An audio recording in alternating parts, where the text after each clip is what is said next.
In this world of technology, things are ever changing, rearranging. You need someone to help you out. I know someone who can. Come and take a journey with me as we go through the land of technology. You'll never be alone. You'll be with Paul Amadeus Lane in the tech zone. Welcome back to the show, Paul Amadeus Lane. This is the Tech Zone. Glad you decided to stay this segment right here. You are going to be intrigued. Your mind is going to open up to something that you may not be aware of. You know, I talk about it a lot, being disabled myself, about accessibility when it comes to technology. But what about when it comes to the gaming world out there? I'll tell you a brief story. Before my accident, I was an avid gamer. Played Odyssey. Some of you old timers know about that. Odyssey, ColecoVision, Intellivision, Super NES. Played those games ad nauseum. Used to get in trouble playing all the games all night long. After my accident, I always wanted to get back into gaming. And after a while, I did. And it was like I missed a good friend. Like I found my best friend all over again. And I'm not using hyperbole. I'm letting you know about the social aspect of gaming. And then as I got into gaming, I noticed that it was going to be a lot different than what it was for me before because my finger's not working. And then I found out that there is a movement out there when it comes to accessibility in gaming. And I'm so happy to have with me, I call him the Michael Jordan of accessibility gaming, spreading the word, being a consultant, just helping out the community to make sure that gaming is inclusive for all. And I'm so happy that he joins me now on the Tech Zone. And I'm so happy to have this next guest on. You've heard me talk about him when it comes to accessible gaming when I did the workshop at the Abilities Expo. He's one of the hardest working men in the accessible gaming realm. So happy to have him with me, Ian Hamilton. Ian, how are you, my friend? Hey, I'm good. Happy to be here. Ian, I am so happy to have you. We're able to work with your schedule, and I am so excited. So, Ian, before we get started and delve into game accessibility and all the nuances of it, what made you want to tackle gaming accessibility? Was it a personal experience you had? Please share with us. Well, it was kind of a few things, like a multi-step kind of process. And the first thing really was when I was working on games for preschool kids. So this was for BBC on CBeebies stuff like Teletubbies and Bob Builder and that kind of thing. And they've got quite a long history in accessibility, and I saw some playtesting footage of games they'd adapted to operate just with a single key press, which then could be mapped to accessibility switches, so like a button on the back of a wheelchair headrest, that kind of thing. And when I was at school myself, the school we were at had an exchange program with a special education school, and I'd seen kids of that kind of age with that kind of motor impairment who were basically just kind of lying there, being cared for, being passive participants in the classroom. And seeing this playtesting footage, just through this like relatively small design decision, seeing those kids who were just laughing and playing and smiling and doing the same stuff as all their classmates was quite eye-opening. So not just to the human benefit that accessibility and technology can have, but just that all the stuff we do on a day-to-day basis can make such a massive difference to people. So that was kind of the first step. That kind of got me started on working on my own kind of little accessibility side projects and stuff. And then after that came kind of a few more years down the line where I started doing like an overseeing role at kind of publisher level, being like design sign-off on various different games that were coming through. And I just kept seeing the same mistakes being made again and again. So people who had spent ages and ages polishing like some tiny detail in their game, but on the other hand, excludes huge swathes of their players, giving them a miserable experience just because of something small like the use of color or contrast, just because they hadn't thought of it, not for any other reason than that. So that's kind of the second thing. That's what pushed me into trying to help to solve some of those problems, trying to help educate developers I was working with, doing internal consulting and working on internal guidelines, that kind of stuff. Then the third one, that came again a couple of years later when the BBC went to move to the other side of the country and I couldn't move with them. So I started to look around for other companies because by this stage, accessibility in games was part of my job description. So I really loved that bit of my job and I wanted to go somewhere else and carry on doing the same kind of thing. And it turned out there wasn't anywhere at all. So that really opened my eyes to the kind of level that the industry in general was at, certainly compared to other industries like web and construction and stuff, where accessibility is just like a standard thing, you know. So that's what really pushed me into looking at the wider industry and trying to work on advocacy and awareness raising and try and help raise the bar. And Ian, I just want to let you know, as a member of the disabled community for over 25 years, you know, we personally thank you for what you have done when it comes to gaming and just your vision of being an advocate for us. We really appreciate that, because me coming from a person who had no disability before the age of 22 to now having a disability 20 plus years later, you know, I've seen both sides of the coin. You know, I remember when my dad first got us an Odyssey, I was playing that, and then an Intellivision, ColecoVision, you know, all the different games. And then post-injury, I'm like, how in the world am I going to hold my Super NES controller, Sega controller? How am I going to do that?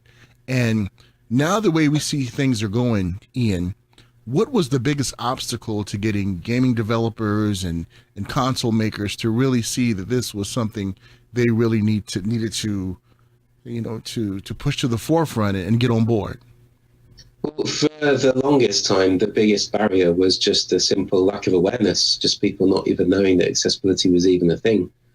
But that, as the years have gone by, has been shrinking and shrinking. And it's now getting to the kind of level of other industries where it's quite unusual to come across a developer who hasn't at least heard of accessibility now, which is a big step compared to, say, 5-6 years ago. And increasingly common to find developers who are now at the stage of, accessibility. Yeah, we started thinking about color blindness in our last game, and we're kind of wondering what we can do next. So there's still a long way to go, but it's really nice to see the progression, and that it's on a steady, not just an upwards curve, but on actually an exponential curve. Every year, the difference increases massively.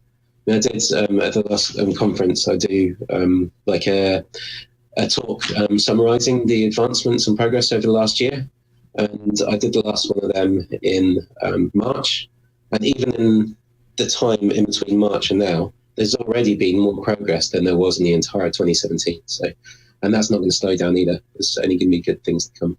Absolutely, because I've delved into the realm of accessible gaming consultant myself, and I just had no idea just the things that go on behind the scenes with developers, and to making sure that they're making these games inclusive for all.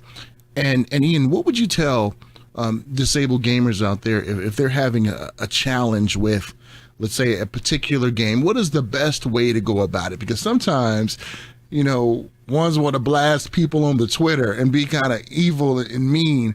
What is the best way to communicate to developers out there so that they can get the message? Well, firstly, don't be backwards about coming forwards. Do talk. Now more than ever, developers are really, really interested in hearing from people. It can be difficult to get in touch with the right people by going through the big corporate accounts, like sending a tweet directly to Ubisoft or Nintendo or something like that is quite difficult for that to filter to all the right places. But Twitter is really, really good for getting in touch with people individually. And that's actually what happened with Uncharted.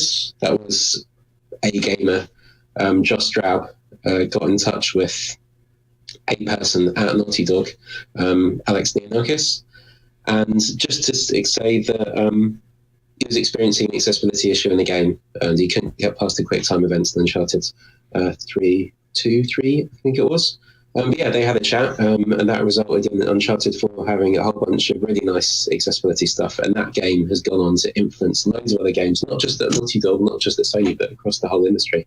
So just one individual person feeling comfortable with coming forward and having that conversation can make a huge, huge difference. Yeah, and huge shout out to Josh too. Had a chance to meet him a couple of years ago, and every E3 get a chance to spend some time with him. He is really an amazing person and really a voice out there that we need. And Ian, when I it like his perspective as well. He always makes you think. oh, he don't mince words either, does he? Yeah. Tells you exactly how he feels. Now, Ian, when it comes to, I guess ones out there who are not, in my opinion or your opinion, your estimation, not doing enough. What can we do as consumers, as consultants, just as the masses to get them on board to do certain things? Because let's face it, there's some out there who don't see the benefit of it, not just yet. So what can we do? The most important thing is just to keep the conversation going. That's something that it doesn't have to be people within the disability community either. Anyone at all can do that, and especially even just the general gaming community, just coming together and showing support for when somebody does experience an issue, which is something that's been happening a lot in the past few years in particular. And that was a real turning point for me. Actually, was on Assassin's Creed 3, the one where it's the American Revolution. I saw somebody posting about an accessibility issue on their forums when the game was still in development, asking if the game could have remapping. And that was a turning point for me. I mean, Assassin's Creed 3, that dates it. But I noticed on that post, that was the first time I noticed that the majority of the replies to that person from all the other gamers were all positive and in support. And in particular, one person really, really stuck in my mind. They replied saying, I'd never considered this, that people would have accessibility issues in games, but now I personally would feel uncomfortable with buying this game, knowing that there are other people who are unable to enjoy it in the same way as me, which is quite a huge turnaround compared to, go back, like 8 years ago or so, when somebody posting on a forum would be met with quite a lot of vitriol, like go find a different hobby, stop trying to ruin our games, all that kind of stuff, So seeing that kind of change has been, gives you a bit of faith in humanity, No, But yeah, so for that's part of it, is just making sure that dialogue is continually there, because if you're going to have long-term cultural change, the pressure needs to come from different directions. You need to have the developers on the ground who know what they're doing and want to do it. You need to have their managers who are willing to empower them to do it. But you also need to have the external pressure as well. People need to know that what they're doing is important, that it matters. People need to know when stuff doesn't work, but they also really, really need to know when stuff does work. So if you see something that really helps you play, I really, really, really recommend find an individual in that company to tell about it, because that goes a really long way with internal currency and helping other people get on board and helping more get stuff be done in the future. And you know what, Ian, we talked about how ones are really coming on board with accessibility gaming, like the different panels we see, like at E3 last year, a couple of years ago at PSX, when they had the panel with Josh and the great folks over at Able Gamers, and what Microsoft is doing with the accessible Xbox controller. That's amazing. And when I see things like that, that really brings hope to the community out there. There's a segment of the community, disabled community out there, who does not know just the social impact of gaming, because in their mind, I can't play it, I can't pick it up. So there's a barrier out there. So now having these certain barriers come down, I think it's going to open up a whole new world for the social aspect of gaming, because when you deal with a disability, maybe born with it or onset, there's a lot of things that you process in your mind that you go through a lot of changes. And it's nice to have a hobby that can help you to go through the social pendulum that you go through in your recovery, to just trying to be, for a lack of a better word, normal out there. And I'm so happy that the gaming industry is doing that, because the social aspect of gaming, Ian, is just hands down just incredible. Well, even just the cultural side, because games are such a huge part of modern day culture. Like every time there's a big game coming out, it's plastered all over the television, it's all over the billboards, it's what your friends are talking about, it's what all of your friends are doing. So even just from that culture stuff, being actually able to take part in mainstream culture as well. That is so true. That is so true. And Ian, let's talk about the conferences out there that you're a part of, and let our viewers and listeners know out there what happens at those conferences, since they're not able to attend. Yeah, so this is the Game Accessibility Conference, and it came about. Well, actually, the seed of it came from a long time ago, from a conference in Boston, which was the Games for Health conference, and they had like an accessibility element of that. And Tara, do you know Tara Volker? Oh yeah, absolutely. Sarah on Twitter, yeah, definitely. Yeah. So Tara Volker and I were at that event, and that's what kind of first put the idea in my head. But it was really a few years later, when it was getting to the kind of point where the number of developers and the type of developers as well that were attending accessibility talks at conferences was really on the rise. But most of the conference talks that I was seeing around the industry were still like, basic awareness raisers, like this is what accessibility is, this is why it matters, here's a couple of introductory features you can try putting in your games, lots and lots of tools like that, which are valuable, don't get me wrong. But if you look at other specialist industry events like the User Research Summit, for example, there's like an entire day just of detailed case studies on individual aspects and getting into much, much more detail. So it really felt like that's where accessibility should be as well. There's enough people doing enough good things that there was easily enough content to get together to have like a full solid day of just exchanging case studies and good practices, and also networking as well. It's nice kind of group therapy. Because quite often there'll be, one or two people within a company who are, battling hard to try and get this done. So to be in a room with 100 other people who are just as passionate about the topic as you are makes a big difference as well. That's awesome, because one's coming up in October, and that's going to be in England, right? Is that right? No, in France. It's going to be in Paris. Okay. Yeah, because we run it twice in the US, and both times we've had both potential attendees and potential speakers saying we'd have loved to have been a part of this, but we just can't make it over to California. So we're doing it in Paris. It's butting up against Paris Games Week and Indicate, I think. And we're running it in conjunction with an accessibility charity in France called Cap Game. Nice. And what I like to do too is, whenever something goes wrong, we in the media, we always want to throw shade on people like, well, they're not doing this and they're doing that. But there's ones out there who are really taking this bull by the horn. Sam Thompson over at Sony Interactive Entertainment, Bryce Johnson over at Microsoft, and talk about what they mean to the accessible gaming community and just how it kind of makes things a little easier when you see Bryce and Sam on board, when you talk to different other developers out there and say, hey, if Sam and Bryce are on board, hey, why aren't you on board? Oh, it goes higher than that. Phil Spencer, Sean Layden. That's something that, even just going back 2-3 years ago, the idea that people at that kind of level, like your Phil Spencer, Sean Layden, would be making public commitments and statements about how much they care about accessibility and how much they think it's something the industry in general needs to be doing. And Phil, he went to DICE, which is a conference for like C-level and like execs and that kind of stuff from all the big studios. And he used his talk there to challenge the industry to do a better job on accessibility.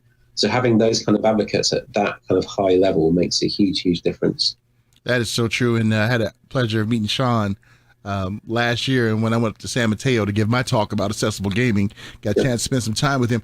And you can really tell the passion that Sean and Phil have when you talk to them, that they're just not, pulling the wool over our eyes, just trying to shut us up. They really are concerned. Yeah, it's real talk. You know what I mean? And we really appreciate having them out there. And it's so important having that top-down support, because with all the will in the world, individual developers have a hard time doing stuff unless they've got that support from the top saying, actually, this is a priority for us. This kind of stuff, it is going to make it up the backlog. But also the other point you're saying about just having those big companies involved, it makes a really big difference. Indies have been doing so much amazing stuff for such a long time. But it's when a game hits like Uncharted 4 that there is such wide awareness of, and it's spread across so much of the media that that's when you see the real big change happening. And we've already seen it previously with colorblindness, because colorblindness is kind of taken for granted now that if there's a decent sized game or even indie game, people are going to be taking it into account. But it was only going back as far as 2013, 2014 that it was still really rare. And what turned it around was the first couple of big name games being covered by the media really, really extensively. So that was like Borderlands 2 and SimCity and Black Ops 2, I think. Just those, the initial big name games, then being covered so extensively, the efforts that they made, and then backed up by editorials and stuff off the back of that, saying how important colourblindness was. And it's only taken a couple of years for that to get towards standards. So it's going to be very interesting seeing, I think, because of all the change that there's been and all these high visibility examples of accessibility now, to see the games currently in development that are going to come out over the next year or two. I think it's going to be very, very interesting times ahead. Yeah, I think so too. I kind of echo that sentiment with you that it's going to be pretty amazing. Yeah, exciting, right? Yeah, I'm looking forward to it as a gamer myself and a member of the disabled community. I'm like stoked, man. I'm like, this is it. This is the time. Let's do it. Let's have some fun. And and Ian, is there anything out there you like to articulate out there to the viewer and the listener? Again, just something that we are not aware of when it comes to the accessibility movement out there. There's something that hasn't been reported on that you would like to make sure goes out to not only the disabled community, but the developers and just humanity in general. That's a big call. I think one thing that would be useful for, I think, the public in general to know is that developers are trying hard. Often if somebody doesn't reply to you, it doesn't mean that they don't care. It could be because of all kinds of reasons why people have restrictions on what they're able to talk about. Even if you have tried getting in touch with someone, you don't get any replies, you don't see any progress in the game, that still might have persuaded that person you spoke to. That person might have fought really, really hard to get features into the game. They might even have been, I've seen this happen before, features get pulled just at the very minute, just before launch, just because a bug appeared at the last minute. So even if you don't see that immediate progress, there still might be really, really good stuff to come as a result of what you've been saying. So I think that is something really important, is just to highlight so much good stuff goes on behind the scenes, behind those kind of like big, high profile examples that you see. Yeah, and the way technology is today too, Ian, there's always patches that can be downloaded and we can get those features in at a later date. That's what I love about technology nowadays, right? We don't have to wait and buy another version. We can get a software update.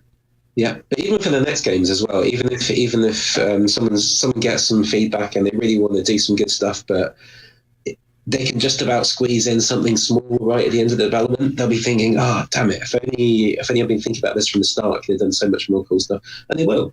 That's what's happening at the moment. People who've taken the first few forays towards the end of development, who are now in a position of starting their next game, they can start doing some really, really cool stuff. That is awesome. And Ian, it's been a pleasure talking with you and spending time with you and talking about accessibility, gaming features. And as someone in the accessibility consulting business myself, you are, I tell you, you're like the Michael Jordan, when it comes to certain things. So, and I'm just, I don't know about that, but I try. I'm just like the small rookie coming on the scene, but we appreciate everything you do on social media, everything you do, just spreading the word. I mean, you talk the talk and you walk the walk, my friend, and you keep on doing the awesome things out there. Now, you guys have a website out there that I really want to give attention to, and maybe you can tell our folks about this website right here. Yeah, Game Accessibility Guidelines. So that came out. It just hit its 5th birthday, actually. So that was an initiative kicked off basically in response to the growing awareness from developers. People realizing that, okay, accessibility is a thing. I'm now kind of sold on it from those, those awareness raising talks we were talking about earlier. Saying, we're sold on it now, but where's the information? Where's like the book that we can read, the website we can go to? And there's quite a few efforts already out there. But it was difficult to find something that had kind of the right balance between being detailed enough to be useful, but still concise enough that's not going to scare people off. So that was the goal, really, was to make something that was really going to meet the needs of the developers, give them the information that they needed. So that problem of the information not being available is hopefully no longer there. Awesome. And it's been ongoing as well. So if anyone ever has any thoughts on the content, if there's accessibility barriers that people face that aren't covered on there, if you've got personal stories about why a feature matters to you as well, that's really important to get in touch with as well, because those are showcased on there as examples for developers. Awesome. Great to know. And how did it get to that website again? I forgot the web address. It is www.gameaccessibilityguidelines.com. I need to go in the corner for that, not knowing that by heart, don't I? Put me on the timeout. I forgot, right? Hey, but Ian, great chatting with you, and look forward to catching up with you in the future. And please, always you can always come back and speak truth to power when it comes to accessibility here on the Tech Zone, because we have to keep this out in the forefront, to members of just humanity in general, so that they can Indeed. know. It needs to be said. Absolutely. Great talking to you. Likewise. Cheers. A huge shout out to Ian Hamilton. Definitely Google him, follow him on the Twitter, on all the social media platforms. Make sure you go to that website and check out some things. And it's a call to action too. If some things that you're dealing with, it's not on that website, please comment, leave some feedback. And there's a host of others out there who are involved in this movement. And I am so thankful that now I am a part of that movement, being an accessibility gaming consultant, because it's something that was just a natural progression for me. I'm a gamer. I have a perspective from before my accident, after my accident, and I want to share that with developers out there to help them to make gaming inclusive for all. All right, when we get back, we're going to talk about Marvel's Spider-Man. I got invited to a preview event as a member of the media, and I'm going to share with you some of the things I can talk about now. Yeah, it's so exciting. We're also going to be joined by a gaming developer who worked on the project, and ask him some questions about it too. Be right back. In this world of technology, things are ever changing, rearranging. You need someone to help you out. I know someone who can. Come and take a journey with me as we go through the land of technology. You'll never be alone. You'll be with Paul Amadeus Lane in the Tech Zone.